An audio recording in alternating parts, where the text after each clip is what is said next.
नमस्कार मित्रांनो, मी उमेश पाटील. महाराष्ट्र लोकसेवा आयोगामार्फत सर्वात सुंदर अशी पर्वणी आहे ग्रामविकास विभागातील जिल्हा परिषदेच्या निवडक संवर्गातील कर्मचाऱ्यांसाठी आणि महिला बाल विकास कार्यालय अंतर्गत गट क या पदावर कार्य करणाऱ्या विविध कर्मचाऱ्यांसाठी.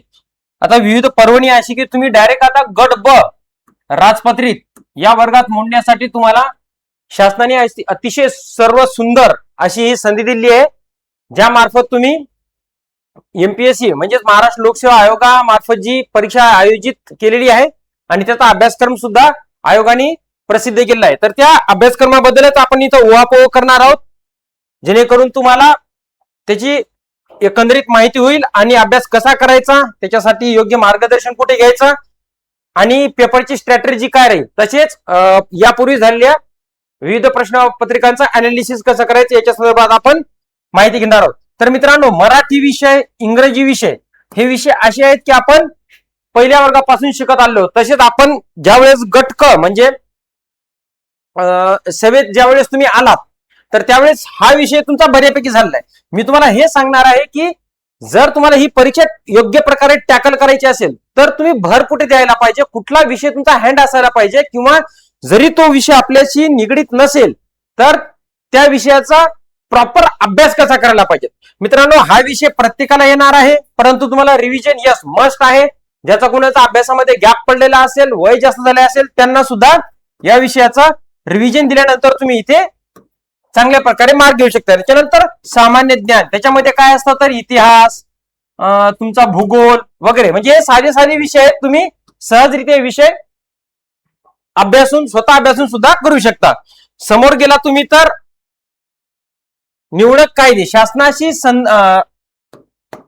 संदर्भ निगडीत असलेले निवडक कायदे, याच्यामध्ये काय येतं मग तर तुमचे महाराष्ट्र लोकसेवा हक्क अधिनियम 2015, त्याच्यानंतर माहितीचा अधिकार 2005 या प्रकारचे कायदे असतील आणि कर्तव्याशी संबंधित आवश्यक ज्ञान. तुम्ही दैनंदिन जे छोटे मोठे ऍक्ट आपण वापरतो तेच तुम्हाला इथे अभ्यास आहे. थोडक्यात इथे तुम्हाला फार काही रॉकेट सायन्स नाहीये, तुम्हाला अभ्यास करावा लागेल.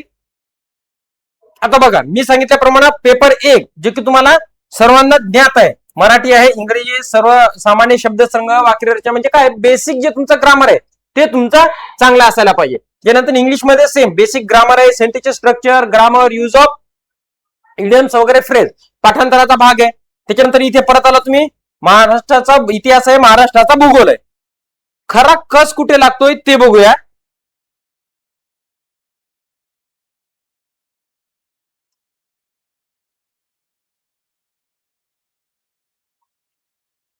तसेच आयोगाने ज्याप्रमाणे मी तुम्हाला सांगितलं होतं की या पूर्वीच्या तुम्ही ज्या सेवेत आलेला आहात, आता ज्या सेवेत आहात त्यावेळेस तुम्ही गणित हा विषय अभ्यासलेला आहे. म्हणजे थोडक्यात फक्त तुम्हाला इथे रिव्हिजन करायचंय. बुद्धिमत्ता अभ्यासलेला आहे. चालू घडामोडी या तुम्हाला कुठले एखादं मॅगझिन घेतलं किंवा एखादं इयरबुक घेतलं तरी ते सुद्धा होऊन जाईल. मित्रांनो, लक्षात घ्या, अशी संधी परत येणार नाही. 250 जागा म्हणजे 258 जागा, नॉट अ जोक. परत ही संधी परत येणे नाही. त्यामुळे ज्या कुठल्या कर्मचाऱ्यांनी याच्यासाठी अप्लाय केला असेल त्यांचं फार चांगलं, आणि जे लोक अप्लाय केलं नाही त्यांनी खरंच सर्वात सुंदर अशी संधी गमावलेली. आता ज्यांनी अप्लाय केलं परंतु अभ्यास करत नाहीयेत किंवा डोळसपणे या परीक्षेकडे बघत नाहीये, त्यांच्यासाठी सुद्धा ही संधी हुकण्याचे चान्सेस आहेत. मित्रांनो, निवडक कायदे आणि संस्था, माहितीचा अधिकार आहे, महाराष्ट्र लोकसेवा हक्क अधिनियम आहे, आपण दैनंदिन याच्यात वापरतोय. कुठे शासकीय कामकाजात बदल्यांचे अधिनियमन आहे. त्याच्यानंतर विधिविषयक बाबी वगैरे, राज्य महिला आयोग. आता जे लोक ऑलरेडी महिला बाल विकास खात्याअंतर्गत काम करत आहेत त्यांच्यासाठी हे विषय ऑलरेडी त्यांचे दैनंदिन कामकाजाचा भाग आहे. त्याच्यानंतर मानवी हक्क आयोग, HRD, हा विषय एक चांगल्या प्रकारे तुम्हाला अभ्यासावा लागेल, कारण की इथं फोकस असतो. राज्य बाल हक्क संरक्षण आयोग, हे वाचूनही होऊ शकते, कारण की सोपे आहेत, तुलनेने वाचल्यानंतर ते कळतात.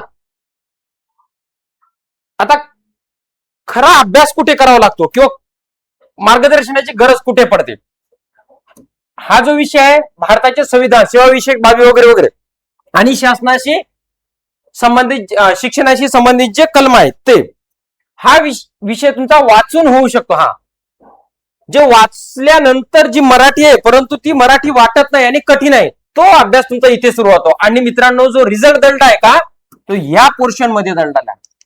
जर तुम्हाला खरोखर इथे चांगल्या प्रकारे पास व्हायचं असेल, मेरिट लिस्ट मध्ये यायचं असेल, तर हा विषय अत्यंत सखोलपणे अभ्यासावा लागेल. कारण की हा विषय असा आहे की सर्व लोकांची इथे दांडी पडणार आहे. महाराष्ट्र नागरी सेवा सेवेच्या सर्वसाधारण शर्ती 1981 लागू कधी झाला? 15 ऑगस्ट 1981.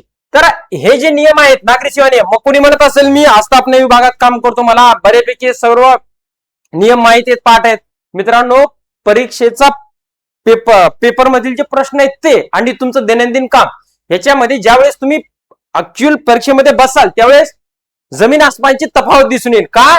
तर ह्याची भाषा, ह्याच्यातले प्रश्न काढण्याची पद्धत ते आणि तुमचे आस्थापनेचं काम ह्याचा बऱ्यापैकी कुठे म्हणजे 5% फक्त आपण याच्यातलं ज्ञान वापरत असेल, याच्यातलं फक्त 5% ज्ञान वापरतो. अदरवाईज आपण दैनंदिन शासकीय कामकाजात नियमांचा वापर खूपच कमी करतो.